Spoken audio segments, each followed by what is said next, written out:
Good morning guys. सो i20 है और जैसे कि बताया था एकांश एंड पूर्वांश भाई 3-4 गाड़ियाँ ओन करते हैं ये लोग, है ना।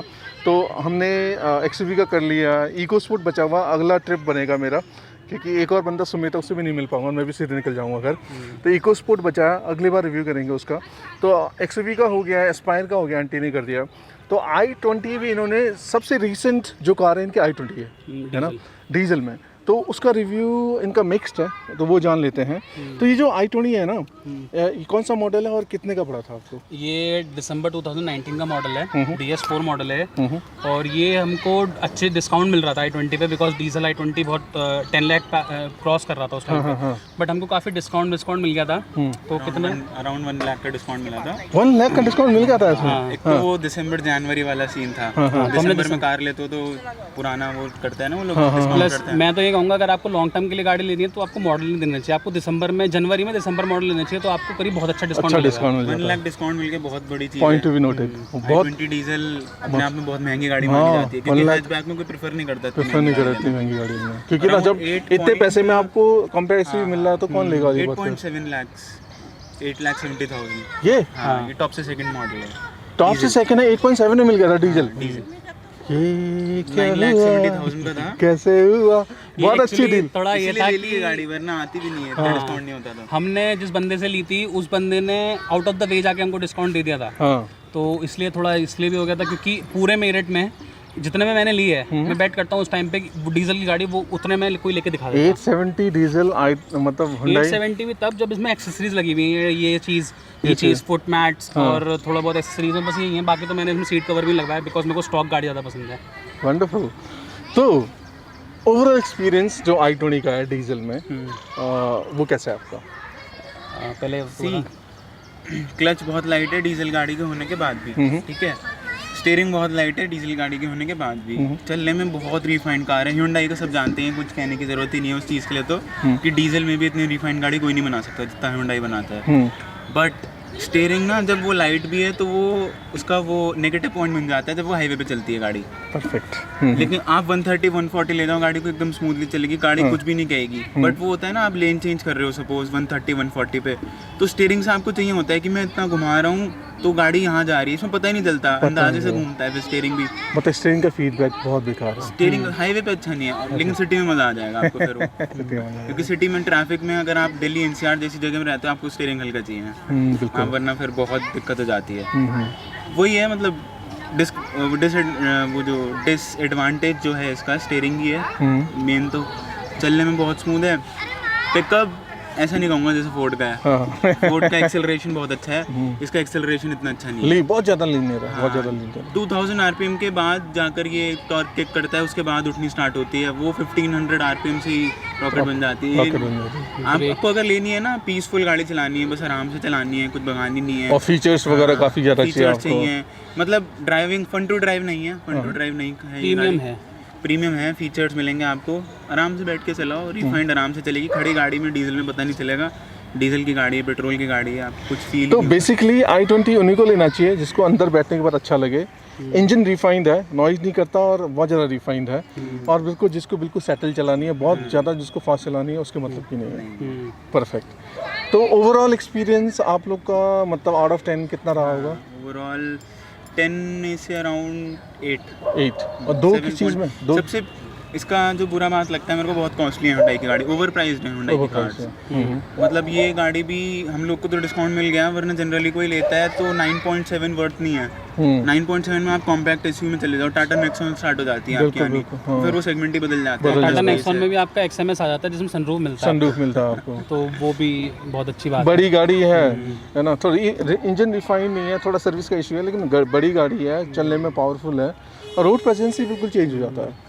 प्लस मेरा Hyundai का बाइंग एक्सपीरियंस अच्छा नहीं रहा। मैं आपको बताऊं, जब हमने गाड़ी ली थी तो जब हमने बुक कराई, उसके बाद एक होता है कि जब आपने बुक करा दी गाड़ी तो सामने से कस्टमर फॉलो अप नहीं करना चाहिए, सर्विस सेंटर फॉलो अप करना चाहिए। आपने गाड़ी बुक करा दी, कब लोगे, बल्कि हम उससे फॉलो अप कर रहे थे। अच्छा। उस टाइम पे जब हमने गाड़ी ली थी तो थोड़ा उस टाइम पे माहौल थोड़ा अच्छा नहीं चल रहा था, नेट्स वगैरह बंद थे, वो NRC CA की वजह से जो राइट्स हो रहे थे उसकी वजह से जो हंगामा हो रहा था, तो हमको उस टाइम पे पेपर वर्क नहीं हो पा रहा था। तो पेपर वर्क में ऐसा होता है कि गाड़ी जब आप लेते हो तो इनवॉइस वगैरह रजिस्टर्ड होता है, तो आपका जो इंश्योरेंस होता है वो ऑनलाइन कटता है, बिल्कुल, है ना। तो वो इंश्योरेंस नहीं कट पा रहा था, तो पेपर तैयार नहीं हो पा रहे थे, तो मेरी गाड़ी का रजिस्ट्रेशन होने में ना काफ़ी टाइम लग गया था।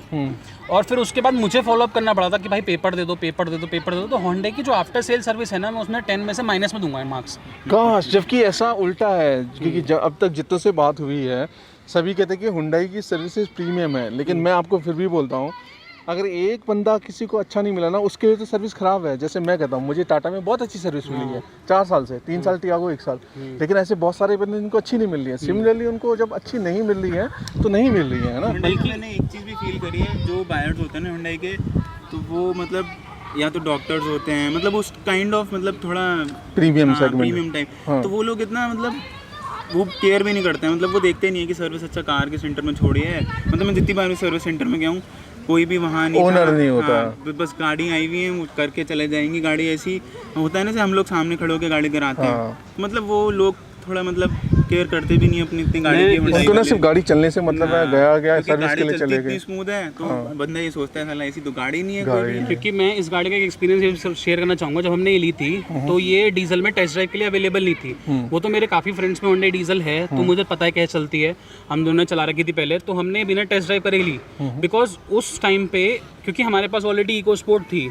इको स्पोर्ट जब हम लेने गए थे तो हमने पहले बेलिनो बुक कराई, बेलिनो की बॉडी की वजह से हमने कैंसिल करके ये बुक कराई, फिर इसकी सर्विस हमें अच्छी लगी नहीं तो हमने ये भी कैंसिल करा के फिर हम इको स्पोर्ट पे गए अपना बजट बढ़ा के। अच्छा। जब हमने ये ली, हमने बेलिनो बुक करा दी थी, पूरा पेमेंट कर चुके थे, बट जितने से हमने बोला कि हमने बेलिनो लेनी है तो कह रहा कि यार बस भगवान भरोसे चलेगी तेरी गाड़ी।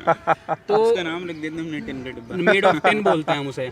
तो मेरे जितने भी फ्रेंड्स थे सब पे i20 थी, तो सब प्रीमियम सेगमेंट था कि सबसे पूछा कह रहा सर्विस कॉस्ट ज़्यादा रहती है, प्रीमियमनेस है, ये है। फिर हमने भी बैठ के देखा कि यार आपको एक 8.5 में 8.7 में Apple CarPlay, Android auto, touch screen, Arkham इसका स्टूडियो सिस्टम है इसके अंदर, 4 इसमें ट्विटर हैं, स्पीकर्स लगे हुए हैं, तो बहुत अच्छी प्रीमियमनेस थी। बट इसका बाइंग एक्सपीरियंस बहुत ख़राब था हमारा, हम बहुत फॉलोअप लिए, पेपर वर्क नहीं हुआ टाइम पे। फिर इसका ना जब आप गाड़ी का पहला इंश्योरेंस कराते हो तो आपकी आरसी जनरेट नहीं होती है। तो जो आपका इंश्योरेंस होता है वो आपकी इनवॉइस पे कट के मिलता है पहला। जब आपका सेकंड इंश्योरेंस होता है वो आपकी आरसी पे कटता है, जो आरसी आपकी ऑनलाइन अपलोडेड होती है। लेकिन मेरी आरसी आज तक ऑनलाइन अपलोड ही नहीं करी थी सर्विस सेंटर वालों ने। ये प्रॉब्लम थी। भाई साहब मुझे इसका इंश्योरेंस मैंने दिसंबर में रिन्यू कराना था, 18 दिसंबर को इंश्योरेंस रिन्यू कराया है, मुझे ऑनलाइन रजिस्ट्रेशन इसका इंश्योरेंस का फरवरी में या मार्च में मिला है। अच्छा। तो इतना खराब है। और ये सिर्फ मेरे साथ मेरठ में नहीं हुआ है, मैं गुड़गांव में भी था, तो गुड़गांव में मेरे जितने भी गुड़गांव के फ्रेंड्स हैं, they were not happy with the Honda service. अब जैसे होंडा में 3 चीज़ों की प्रॉब्लम सबको रहेगी, एसी की, आपके ब्रेक्स की और स्टीयरिंग की। एसी की प्रॉब्लम इसलिए रहती है या तो उसकी कूलिंग कॉइल खराब हो जाती है, थर्मोस्टेट का स्विच खराब हो जाता है। अच्छा, ये मतलब कॉमन है। हाँ, ये कॉमन है, डीजल में नहीं, पेट्रोल में सुना है। तो उसके पार्ट्स इतने महंगे हैं, कॉस्टली हैं। मतलब जैसे अब मैं बताता हूँ, मेरी गाड़ी का जब मैं सर्विस पे लेके गया तो मेरी गाड़ी का इन्होंने जब मेरे को सर्विस करके दी, पहले तो मेरी गाड़ी का ये वाला पैनल पेंट हुआ था। तो जब ये पेंट हुआ तो उसने पता नहीं क्या किया, मेरे अंदर पे जो चार्जिंग सॉकेट का जो पोर्ट होता है वो तोड़ दिया। अच्छा। मुझे इतना फॉलोअप करना पड़ा उसे चेंज कराने के लिए, तो पार्ट इतना महंगा था वो, मैं अपने पास से चेंज करा लेता अगर वो पार्ट सस्ता होता, बट वो 4500 का पार्ट था, छोटा सा, स्पेयर्स पार बहुत महंगे। फिर सर्विस, आफ्टर सेल सर्विस इतनी ज़्यादा ख़राब है ना, मेरे को अगर एस्केलेशन करना है, जैसे फोर्ड में आप एस्केलेशन मैट्रिक्स बहुत अच्छी है, महिंद्रा की बहुत अच्छी है, इसमें आप मेल डाल दो, मैं गारंटी देता हूँ किसी के पास सुनवाई आ जा। मैं फेसबुक पे ज्वाइंट हूँ i20 क्लब के साथ। सबका एक ही दिक्कत रहती है कि अगर हमने मेल डाला तो कोई सुनवाई नहीं है, हम टोल फ्री नंबर पे फ़ोन करें कोई सुनवाई नहीं है। मेरे साथ ऐसा एक्सपीरियंस था, ये भी था मेरे साथ। हमने इसकी सर्विस कराई, सर्विस लेके जब हम गाड़ी लेके निकले, मैंने जस्ट ऐसे ही नंबर चेक किया गाड़ी का कि मोबाइल नंबर किसका अपडेटेड है। उन्होंने अपने ही बंदे का नंबर अपडेट कर रखा ताकि जब फ़ोन आया तो होंडा से हम 10/10 रेटिंग देते हैं। तो आप बताइए कैसा एक्सपीरियंस है? ड्राइविंग डायनामिक्स में एक और चीज़ ऐड करना चाहूँगा, ब्रेक बाइट अच्छा नहीं है इसका, हुंडई की सारी गाड़ियों का। लाइक आपको डिस्टेंस रख के चलना पड़ता है, मतलब ब्रेक्स लग जाते हैं, आप दबाओगे ना तो जैसे ब्रेक पेडल दबाओगे ब्रेक्स लग जाते हैं, लेकिन वो कॉन्फिडेंस नहीं आता क्योंकि वो क्लच ब्रेक जो पेडल है वो इतना हार्ड है, वो एक ही जगह रहता है, आप उसे तेज दबाओगे तो गाड़ी रुक जाएगी, नहीं दबाओगे तो वो कॉन्फिडेंस नहीं आता है, थोड़ा डिस्टेंस लेके चलना पड़ता है गाड़ी में। मैं अगर इसको रेट करूंगा, मैं गाड़ी से वैसे सेटिस्फाइड हूँ क्वालिटी से।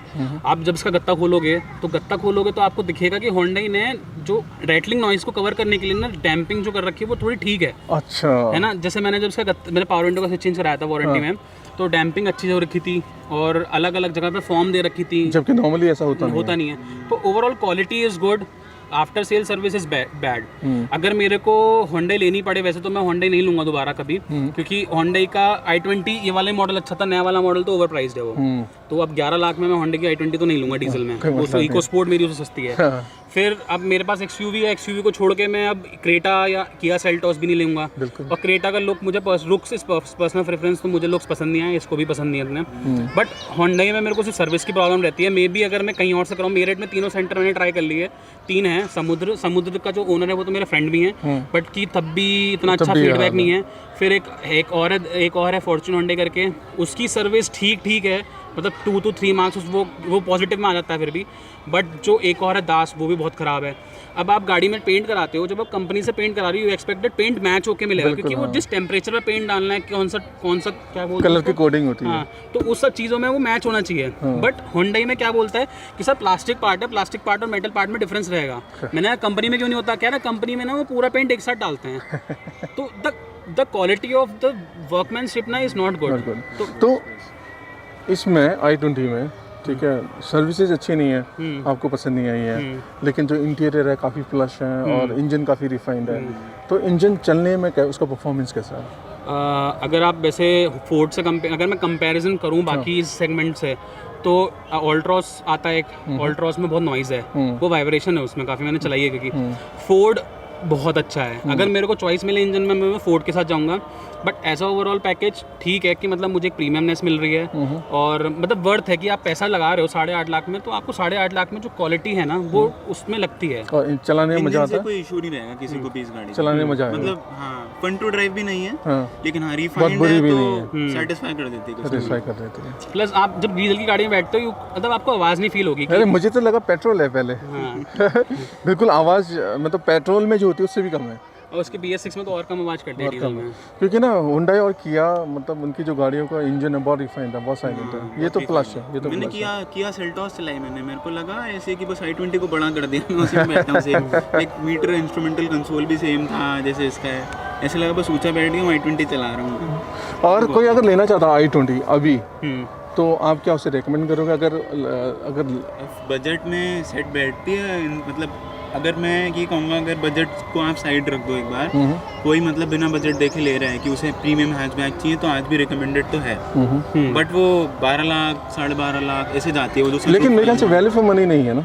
वैल्यू फॉर मनी नहीं है, बट ये है कि आप जब i20 का टॉप मॉडल देखोगे, you got sunroof, leather seats हैं, क्रूज कंट्रोल है आपके पास, अब तो वो आने लगा एयर प्योरीफायर आने लगा गाड़ी के अंदर, वो सब चीज़ें फीचर्स हैं। बट अब जैसे मेरे को ऊंची गाड़ी पसंद है, मेरे को थोड़ा रोड प्रेजेंस चाहिए, तो हम लोग उस सेगमेंट में फिर नेक्सॉन हो गई, इको स्पोर्ट हो गई, XUV 300 हो गई, उसमें जाएंगे फिर, चाहे हम एक मॉडल नीचे ले लें, बट ये है कि उसका आपको i20 का टॉप मॉडल मिलेगा, उसका बेस मॉडल मिलेगा, तो वो डिफरेंस है। तो रिकमेंडेड तो है होंडा की गाड़ियाँ, बट आफ्टर सेल सर्विस आप देख के लो कि आपके एरिया में कैसी है। परफेक्ट, क्योंकि आप मेल डालोगे तो कोई एस्केलेशन नहीं होगा। यार ये तो बहुत बुरा है, अगर तुम्हें इशू आ रहा है तो मेल डालो। मैं मेल्स दिखाऊंगा, अगर आप दिखाओगे मैं मेल्स दिखाऊंगा, मेल में आपको रिप्लाई का ऑप्शन ही नहीं मिलेगा, मतलब उसका होंडा का रिप्लाई ही नहीं आया मेरे पास। जब हमने पहली बार ली तो उस बंदे ने मेरे को टेस्ट ड्राइव देने से मना कर दिया, गुड़गांव का वो हार्ट में गोल्फ कोर्स रोड पे शोरूम खोल के बैठा है। उसने बोला मेरे पास गाड़ी नहीं है, मेरे पास किसी कस्टमर की गाड़ी आएगी, मैं कस्टमर की गाड़ी पे आपको टेस्ट ड्राइव दे दूंगा। ये क्या लॉजिक हुआ? मैंने होंडा को मेल डाला कि भाई इसके पास गाड़ी नहीं है, मुझे टेस्ट ड्राइव चाहिए, कोई रिप्लाई नहीं, आज तक कोई रिप्लाई नहीं है। हुंडई की चल रही है ना गाड़ियाँ, क्या दिक्कत है? और होंडा में आपको कंप्लेंट करने का मौका बहुत ही कम मिलता है, क्योंकि होंडा की गाड़ियाँ परफेक्ट काइंड ऑफ कह सकते हो आप। लेकिन मैं फिर भी कहता हूँ यार, अगर कोई आपका सच्चा दोस्त है, वो तभी पता चलता है जब बुरे वक्त पे काम आता नहीं आता। सर्विसेज तो नॉर्मल हर कोई करता है, अगर वो कोई इश्यू आए तो वहाँ पे आपको कोई हेल्प नहीं हो रहा है, जैसे कस्टमर सर्विस हो गया, ईमेल हो गया, एस्केलेशन कर रहे हो, कोई इश्यू आया लेकिन वहाँ से कोई सुनवाई नहीं है, तो डीलर की मनमानी है। तो ऐसे तो अगर कोई गाड़ी लेना चाह रहा है i20 तो इन पॉइंट्स को दिमाग में ज़रूर रखिएगा खरीदने से पहले। वैल्यूज़ का देखिएगा और चलने में कैसी है, इंटीरियर वगैरह अच्छा, और ये सब देखने के बाद गाड़ी कीजिएगा, गाड़ी फाइनल कीजिएगा। और सब कुछ तो आपको अंदर बैठने के बाद स्माइल तो आएगी फेस पे कि प्रीमियम गाड़ी ली है, प्रीमियम गाड़ी ली बट वही है नेगेटिव पॉइंट्स हम लोग। हाईवे राइडिंग भी एज कंपैरेटिवली तो आपकी स्टेबल है, मतलब आपको लगेगा नहीं कि मैं भगा रहा हूँ गाड़ी तो आप लग रहा है कि आपके हाथ से कंट्रोल जा रहा है, वैसा नहीं है। बट स्टीयरिंग में आपको लगता है ना कि मैंने इतना काटा तो गाड़ी इतनी कटनी चाहिए। जैसे फोर्ड का है, फोर्ड का स्टीयरिंग मैच नहीं कर सकता कोई। हाँ, फोर्ड का तो फिर हाँ, तो वही सब चीज़ें हैं बस। और दोस्तों यही था i20 का। बहुत लोग कंफ्यूज रहते हैं कि i20 लेनी चाहिए या फिर निक्सॉन लेनी चाहिए या इको स्पोर्ट लेनी चाहिए। तो i20 हैचबैक ही है, प्रीमियम हैचबैक है, लेकिन उस वैल्यू में अगर आपको अगर कॉम्पैक्ट एसयूवी मिल रही है, जैसे इको स्पोर्ट हो गया, निक्सॉन हो गया, एक्सयूवी हो गया, तो बेटर है आप उस पर भी जा सकते हो, है ना। छोटी गाड़ी और तो डिस्काउंट मिल गया था इसलिए 870 का मिल गया था, इसलिए हो गया था, वरना मुझे तो लगता बहुत था कि इसकी जगह मैं फ्री स्टाइल लूँ, बट ऑलरेडी 2 फोर्ड थी और सेम इंटीरियर ज़्यादा इसलिए ले लिया, वरना फ्री स्टाइल तो हमने फाइनलाइज थी हमारी। तो ये छोटा सा वीडियो दोस्तों i20 के बारे में। होप ये वीडियो आप लोग को हेल्प करे गाड़ी परचेज़ करने में। अगर कोई i20 ले रहा है, अगर कंफ्यूज है between i20, Nixon, eco sport, तो मेरे हिसाब से तो मेरा रिकमेंडेशन कॉम्पैक्ट एसयूवी पे जाना रहेगा। रोड प्रेजेंस, पावर भी थोड़ी ज़्यादा रहती है और दिखने में भी अच्छा होता है। तो ये आप लोग डिसाइड कर लीजिएगा और आपसे फिर मिलते हैं दोबारा किसी के वीडियो में। Till then take care, south be humble people, bye bye.